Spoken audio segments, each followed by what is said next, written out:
Hi, I'm James Fry. I'm the Regional General Counsel for the Brambles companies in America. Today we're going to be talking about respect in the workplace. I have the privilege of having two esteemed speakers today. The first is Kevin Shaughnessy. He's a partner with the law firm Baker Hostetler. They have been providing guidance to the Brambles companies in the U.S. for well over a decade on a variety of employment matters.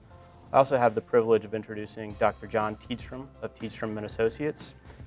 Giving a full introduction to John would take more time than we have today. John has served as an advisor to President Clinton in the White House on a variety of matters relating to Russia and the Ukraine. He has founded and headed NGOs who have worked to fight the global AIDS epidemic. He has been in academia and research, having taught economics and national security policy and directed research for the likes of the RAND Corporation and Columbia University. And so without further ado, I'm going to turn it over to our speakers. Kevin? Thank you, Jay, and thank you all for attending this training program and how we can create a better working environment and create respect in the workplace at Brambles. We're going to cover several topics today, and it's important that at the end of the presentation if you have any questions, that you direct your questions to your HR business partner or to the Ask HR website operated by Brambles. We want all your questions resolved so there's a complete understanding of what's expected of you as an employee of Brambles. We're going to cover several topics, as I mentioned. We're going to talk a little bit about where we were in this country 50 years ago and where we are today. We're going to talk about the costs and the cost of discrimination and harassment in the workplace, how it affects both individuals and the company, and it's not all about the money. We're going to talk about the applicable laws and Brambles Code, which goes far beyond what the law requires in the United States. We're also going to talk about leadership and diversity and how we can be more sensitive to LGBTQ issues in the workplace, and John's going to run that part of the presentation. John's also going to go over some ways you can speak up and avoid harassment in the workplace. And finally, Jay will wrap up with what you can do to prevent harassment and how important it is that you follow the company's speaking up policy. So where were we 50 years ago? 50 years ago, the #1 TV show was All in the Family, which had a lot of words in that show that wouldn't be allowed in the workplace today and wouldn't be allowed on TV. There also was the show Saturday Night Live, which had Jane Curtin and Dan Aykroyd going at each other using words that you wouldn't allow in the workplace. We had race riots, we had riots or protests about the Vietnam War, and we had leaders in the community such as Martin Luther King that were advocating for peaceful change in society and equal treatment of all and ensuring that everyone is treated with dignity. So where are we today? The #1 show is Modern Family, where you have mixed race couples, you have a gay couple that's been married, has an adopted minority child, and you have your normal, everyday middle-class family. We have problems in the streets to this day. We have the Black Lives Matter movement. We have a situation in North Carolina where people are not allowed to go to the bathroom of their choosing, and it costs North Carolina the NBA All-Star game. And finally, what's near and dear to my heart is what happened in Orlando, less than 2 miles from my home, where 49 individuals were massacred, in the largest massacre in the history of the United States, simply because they were gay. That's what happened in my community. It was terribly divisive. At the same time, it was terribly unifying. Orlando has come together and realized that gay and lesbians need to be treated with respect and dignity, and we all need to bond together for the betterment of our community. And quite frankly, we've made progress in society, but we need to do much more. And that's why we're here today. We can see from the Black Lives Matter situation and Pulse that we have a ways to go. And in the Brambles workforce, we need to improve. We have a great working environment and great policies, but we're looking to you to make Brambles the greatest place to work and the most productive working environment in our industry. Let me talk about the cost of discrimination and harassment in the workplace. The costs are primarily to the individual and to the coworkers of that individual who's harassed or discriminated against. Someone who's harassed feels demeaned, They have low self-esteem. They don't feel like coming to work. They don't feel they're being treated with dignity and respect. Their performance suffers, and oftentimes they'll leave the workplace. They won't want to advance in their career because it's not a pleasant place to work. It also affects the company because once someone witnesses someone else being discriminated against, they really care about their coworker. They realize they're being mistreated. You have low morale. You have diminished trust in management. And at Brambles, we want you to trust management to do the right thing. And if we're allowing harassment or discrimination to occur, we're not doing the right thing in our workplace. You're going to see a loss of productivity, problems with the team, absenteeism. And one of the most significant things I've observed in doing this for about 30 years is some of your best employees will actually quit and leave without even complaining about the harassment or discrimination. They just don't feel it's worth the effort. And here we want you to make the effort. We don't want to lose those employees and go through all the turnover and the cost of hiring new employees. And also, it's very embarrassing for a company to be faced with a claim of discrimination based on race or sexual orientation or someone's religion. It can affect our business partners and our customers and our vendors. We just don't want to have that happen here at Brambles. And finally, lawyers and experts in cases are very expensive, and those costs can detract from the company's performance and affect the company's ability to function well and meet all of its budget goals. So there's several laws that apply in Brambles' workplace. The federal laws cover many different areas. First is Title VII of the Civil Rights Act of 1964. Everyone refers to it as Title VII. And it seeks to prevent discrimination in the workplace based on an employee's race, gender, national origin, or religion. In addition, there's the Americans with Disabilities Act that helps disabled people in the workplace, and the Family and Medical Leave Act that helps people when they're ill or people they care for are ill, or to care for a child or to adopt a child. Finally, there's a Pregnancy Discrimination Act that covers women who are pregnant in the workplace. And I should also mention the Age Discrimination Act, being someone who's in that protected category of 40 or over. But beyond the federal laws, every state that we operate in has their own civil rights laws, and some counties and cities have civil rights laws similar to Title VII, protecting against discrimination based on race or age or other protected categories. Also, when you have a problem with harassment or discrimination in the workplace, it can lead to several tort claims under state law. For example, there might be an assault or a battery claim. There could be a false imprisonment claim. A hostile work environment might lead to an intentional infliction of emotional distress. Now, I don't think I need to go into the details of all those tort claims, but suffice it to say that in a tort claim, both the company and an individual can be held liable for the tort. I mentioned protected categories or protected classes of individuals. What is a protected class? Well, under the law, it's one thing. At Brambles, it's something far more. And I want to emphasize that to you here today. Let me go through what the federal law protects and what Brambles' Code of Conduct and its handbook protects. Both of those documents protect, or laws, protect race, national origin, age, disability, religion, sex or gender discrimination, and pregnancy discrimination.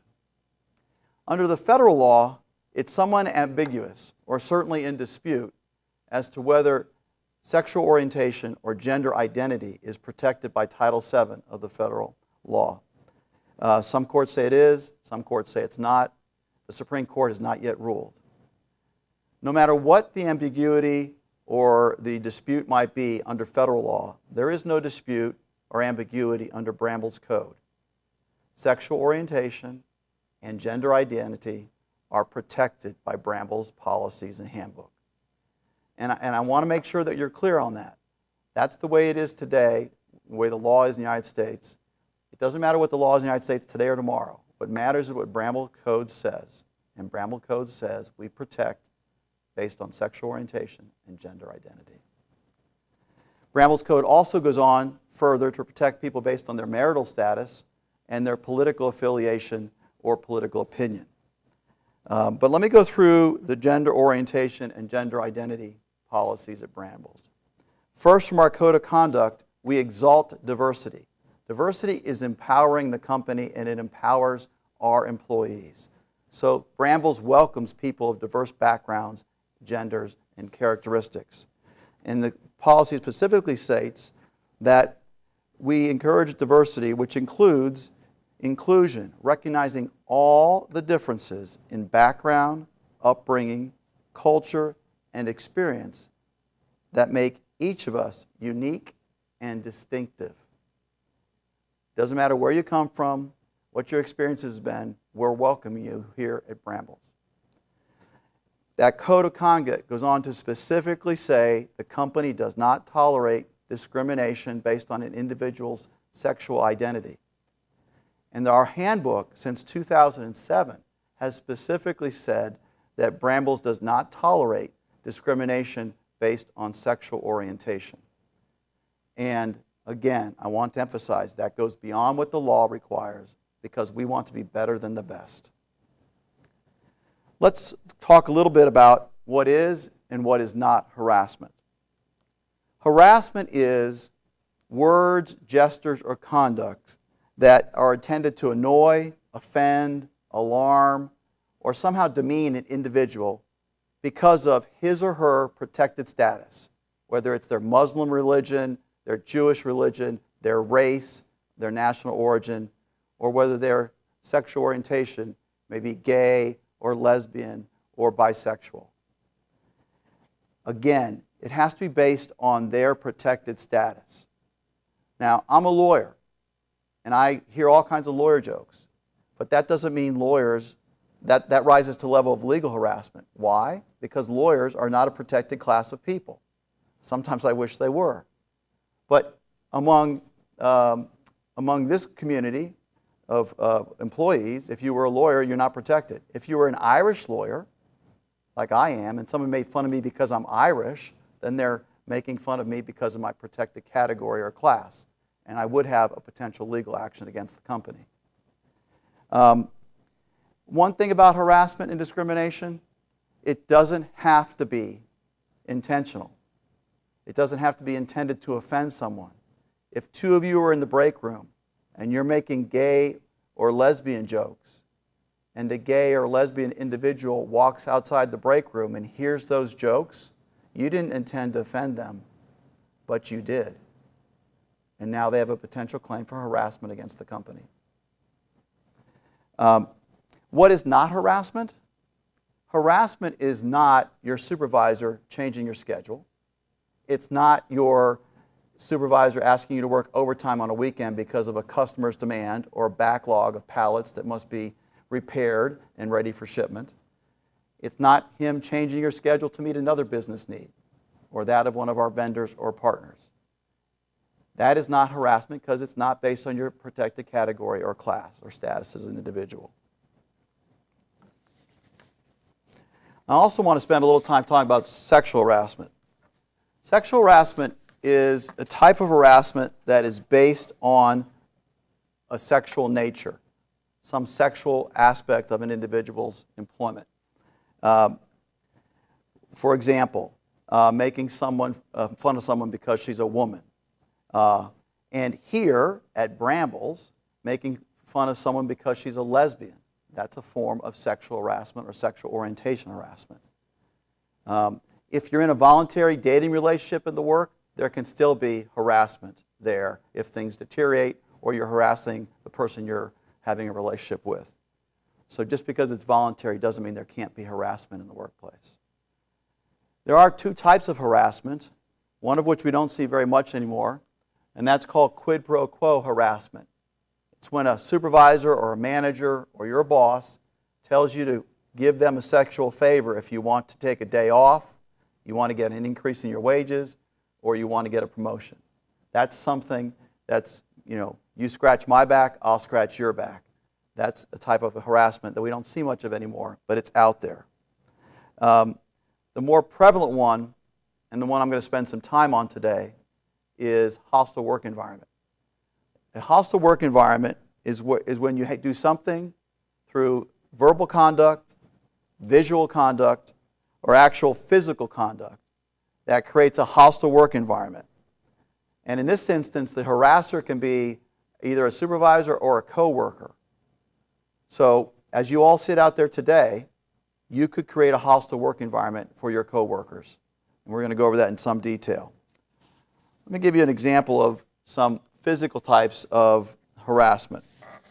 Touching someone inappropriately in their sexual areas or private areas, fondling someone, accidentally brushing up against someone in a sexual manner. Those types of things are physical things. But it can get more serious than that. You could have a physical assault or a sexual assault in the workplace, and that certainly would rise to the level of sexual harassment. Bullying. Bullying is one of the more significant things I see increasing in the workplace nowadays. People are being bullied because they're Muslim, because they're older, because they're gay. And that type of bullying rises to the level of harassment when it's severe and pervasive, and it's something we don't want to tolerate. And I want to stop here for a second. I keep on talking about legal harassment and maybe not legal harassment. We don't want any harassment in the workplace at Brambles. We don't want one joke about a gay individual or one joke about someone's religion. We don't want someone harassed one day because they're African American or they're Hispanic. We don't want any harassment in the workplace. There are other types of harassment, verbal and nonverbal. Obviously, racial slurs are not to be tolerated in the workplace. Off-color sexual jokes, racial jokes are totally inappropriate in the workplace. Referring to someone as doll or honey in a derogatory fashion or even in a kind fashion can create a problem. If you think you're being called something inappropriate, a nickname or an inappropriate name, let your manager know. Go to the speaking up policy, speak to HR. We don't want anyone treated differently or called offensive names. Nor do we want anybody stalking you in the workplace, and we don't want you stalking anyone. If you see that, we want you to report it, or you experience it, report it. And we don't like offensive gestures or clothing. We have told the management team that if they see someone that has offensive clothing or has an offensive tattoo, to take steps to make sure the clothing is removed and the tattoos are covered up because they can offend others in the workplace. I want to clarify as to who could be a victim of harassment and who could be a perpetrator of harassment. And the truth is that everyone sitting here watching this presentation can be either a victim or a perpetrator of harassment. People think that only women are victims of sexual harassment. That's not true. Women can actually be perpetrators of harassment when they harass male employees. People can be harassed based on their national origin, or because of their national origin, they may harass another. For example, Hispanics include Puerto Ricans and Cubans. There is a lot of tension in some areas of this country between Puerto Ricans and Cubans. They can harass someone in the same type of national origin, generally lumped together as Hispanic. Even when someone is in that group, you can harass someone in the same group. Gay people can harass straight people and vice versa. We see a lot of same-sex harassment. That's where a woman harasses another woman employee. And we see a lot of third-party harassment. I really want to focus on that. Third-party harassment is when someone not associated with our company, like an outside vendor or a customer, not a Brambles employee, harasses you. That's actionable and something we want to avoid. In other words, whenever you experience harassment at the hands of anyone, you need to bring it to our attention. So, in sum, you can help us create a better working environment. You can help us be the best we can be when it comes to treating your co-workers and fellow employees with respect and dignity. I'm going to now turn over to John, and John's going to share with you some more details about a very important element of our working environment, the individuals who are part of the LGBTQ community. And John's going to share with you some insights there so we can avoid harassing those individuals. Thank you. Thank you, Kevin. And now we're going to take a moment just to take a deeper dive into the kinds of situations that are all too common in the workplace with LGBT people and issues. And as employees of Brambles, it's really important that you're prepared when these situations arise so that you can deal with them properly. And if you don't know what to do, you know where to go. You know to go to your HR business partner or to ask HR, the website. I've been working in this space now for almost 10 years, and my firm helps companies deal with LGBT workplace issues and helps companies deal with their LGBT issues in the communities where they operate. We work with companies like Coca-Cola, the National Basketball Association, in government agencies like the US State Department. As a gay man, these issues and these opportunities are very important to me, and I'm very thankful that you're taking the time and the concern to be with us here today. What we're going to do today is going to learn a little bit about who we are as people, what makes us tick, the many facets of our identity. We're going to talk about what LGBTQ means, what all those different letters stand for, and why they're important. We're going to talk about a little bit about discrimination, bias, and harassment, what to do if you see it happening, and what to do if you feel it happening to you, how to manage relations at work with LGBT employees and coworkers. And then we're going to explore a little bit about this tricky world of microaggressions and unconscious bias. LGBT people can be discriminated against in any number of ways, just like everybody else. Anytime that an LGBT person is not hired or is fired, is not promoted or is demoted or not given a raise, based on his or her sexual orientation, gender identity, or gender expression, that's discrimination. And if you feel that, or if you see that happening to somebody else, it's important that you know what it is and that you know that there are avenues to pursue within Brambles, because Brambles doesn't tolerate that type of behavior in any situation. I think it's important for us to take a step back and to look at who we are and what makes up our identity.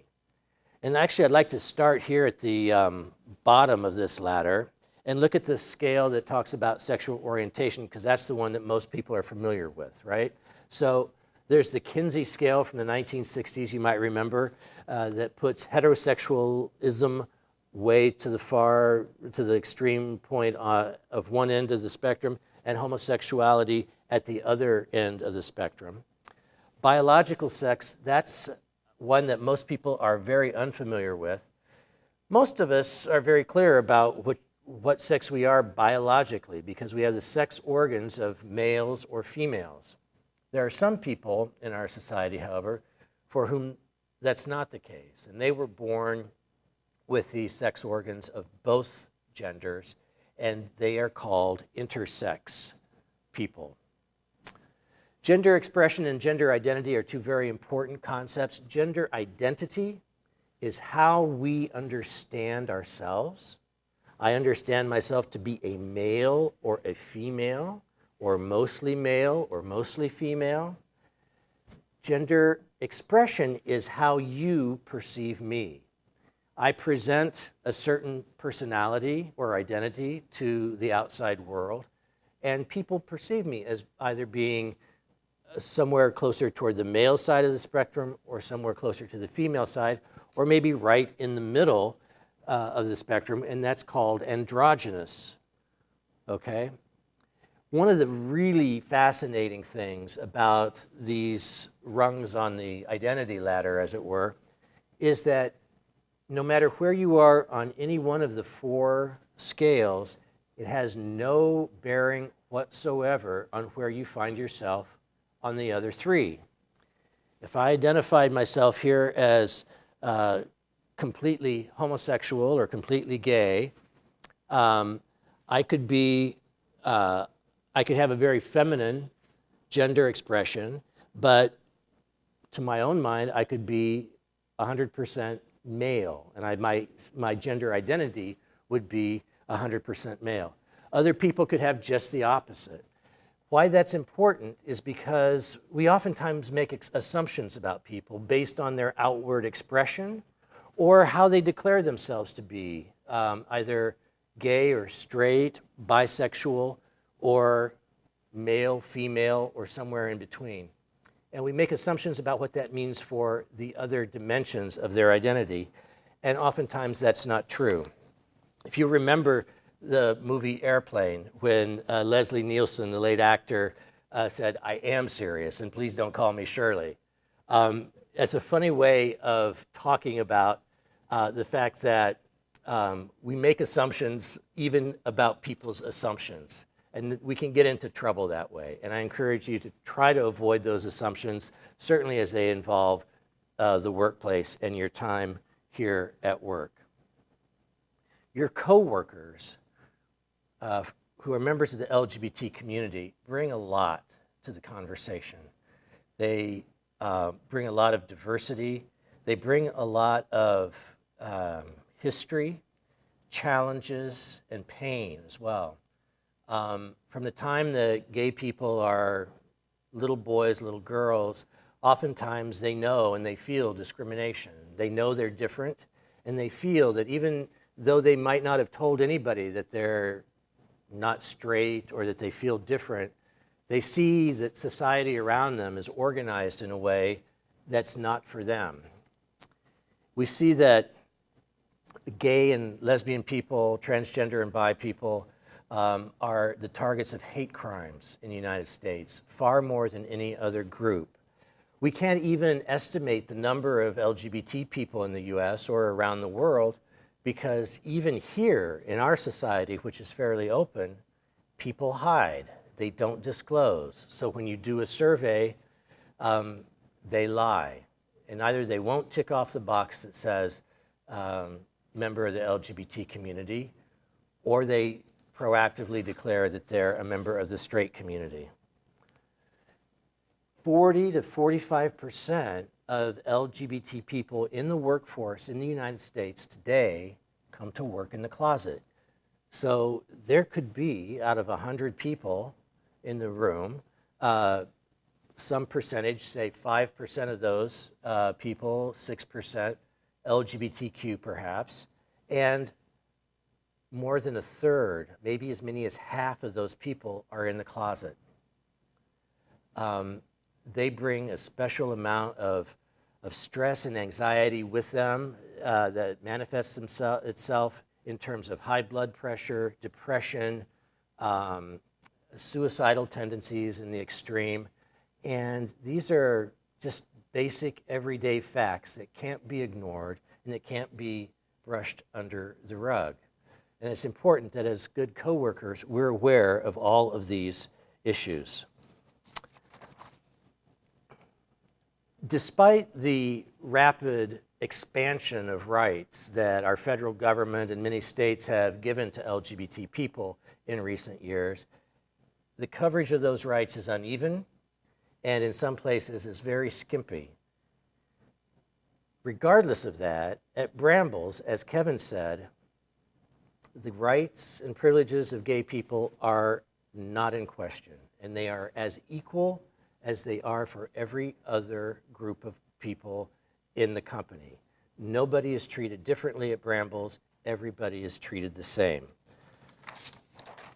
I think that we'd all agree that if we're seeking to have a strong, rich relationship with a coworker or a friend, it's important to have a deeper understanding about that person's community, whether it's about their religion, about their race, in this case, about their sexual identity, their gender expression and identity. Very important to that is using the right language and knowing which words to avoid so that you don't offend someone.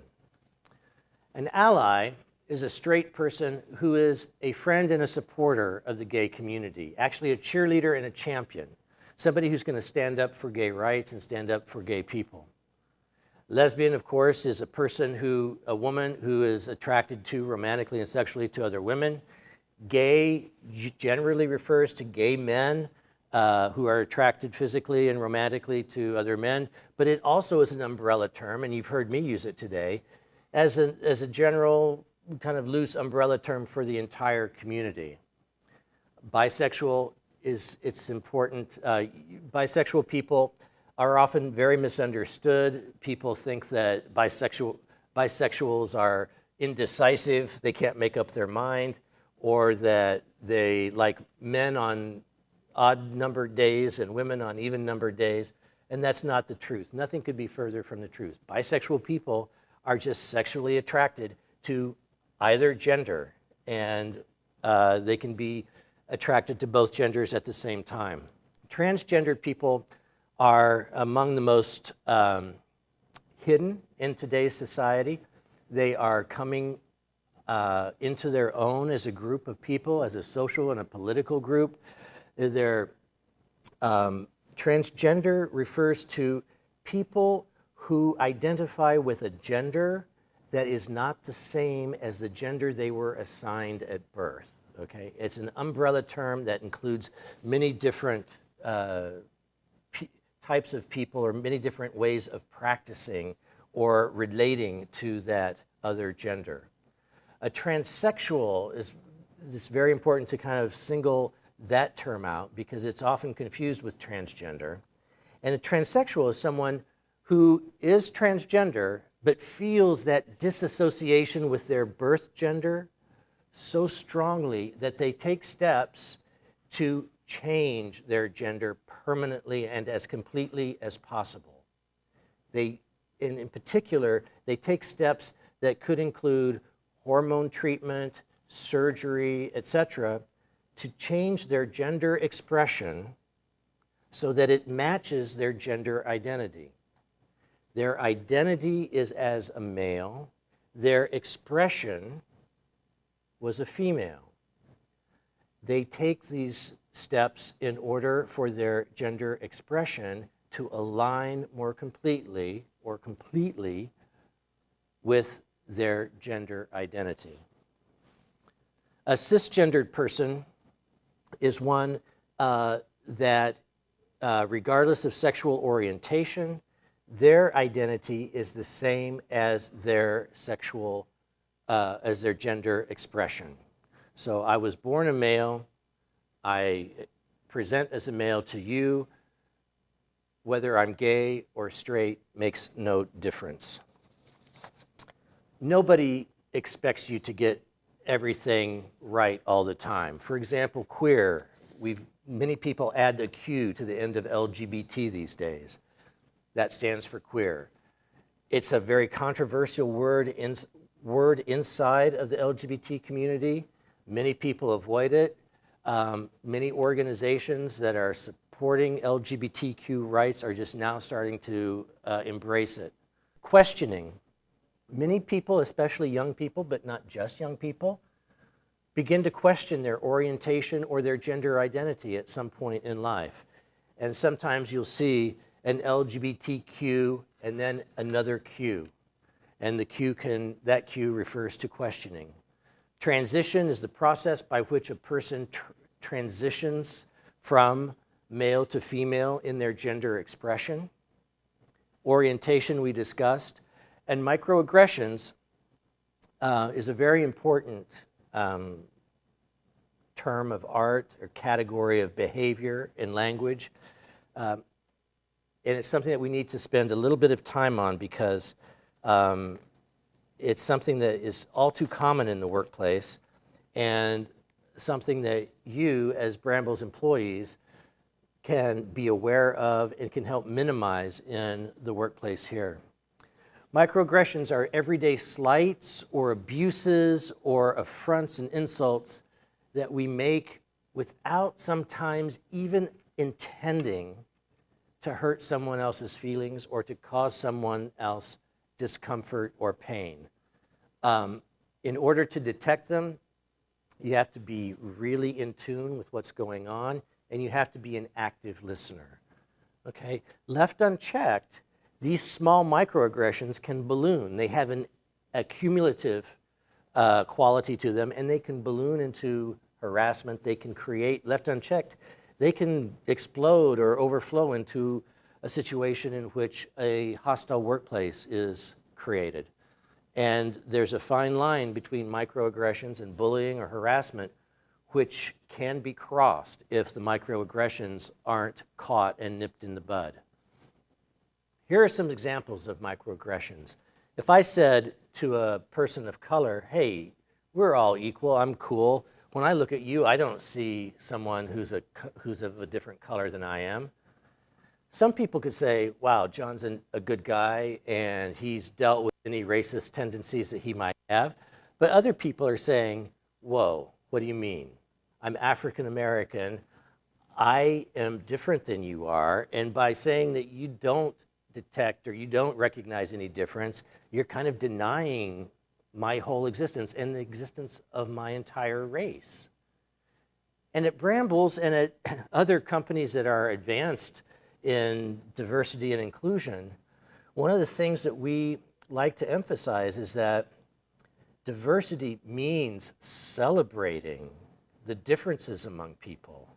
It means treating people equally and with respect across the board, but that doesn't mean denying us what makes us special, what makes us different.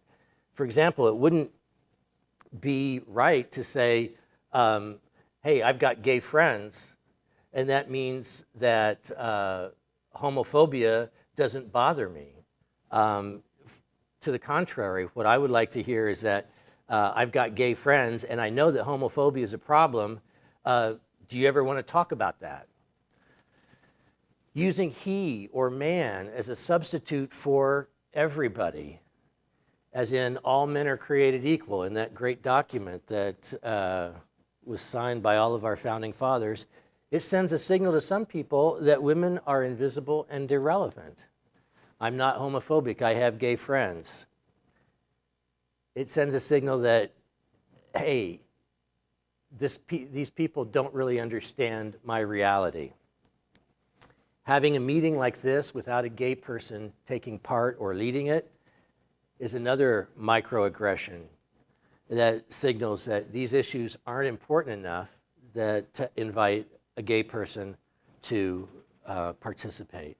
Asking a lesbian, who's the man in your relationship, is just not good practice. It signals to everybody that lesbian relationships are not valid, that relationships without men, that don't include men, generally are not valid. Asking a trans person, what's your real name? Or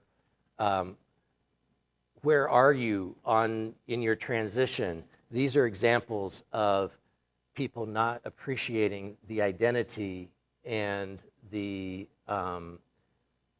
values and the priorities of someone as they are and not accepting people for who they are. Now I'm going to turn things back to Jay, who's going to walk us through a situation that is very common and that could easily happen here at Brambles.